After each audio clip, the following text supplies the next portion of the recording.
എടാ, ഇന്ന് നമ്മൾ ഡിസ്കസ് ചെയ്യാൻ പോകുന്നത് ഇലക്ട്രോസ്റ്റാറ്റിക് ഫോഴ്സ് എന്നുള്ള നിങ്ങളുടെ +2 NCERTയിലെ ഫസ്റ്റ് ചാപ്റ്ററിലെ ഒരു ടോപ്പിക്കാണ്.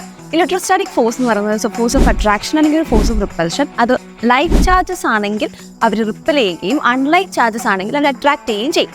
അതൊരു ചാർജിങ് ബൈ ഫ്രിക്ഷൻ എന്ന് പറയുന്ന ഒരു ടോപ്പിക് ഉണ്ട്. അതാണ് നമ്മൾ ഇന്ന് ഫസ്റ്റ് ഡിസ്കസ് ചെയ്യുന്നത്. അതിനായിട്ട് നമുക്കൊരു സ്കെയിൽ വേണം. ഇത് നമ്മൾ നമ്മുടെ ഹെയറിൽ റബ് ചെയ്യണം. നമുക്ക് റബ് ചെയ്യാം.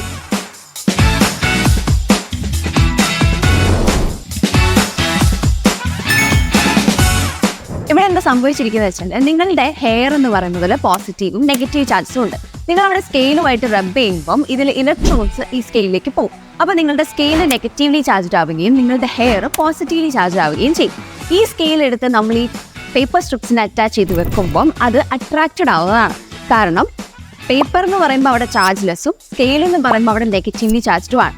അപ്പം ബൈ ഇൻഡക്ഷൻ ചാർജ്ഡ് ആയിട്ടുള്ള ഒന്ന് അൺചാർജ്ഡ് ആയ ഒന്നിലേക്ക് അട്രാക്റ്റഡ് ആവും.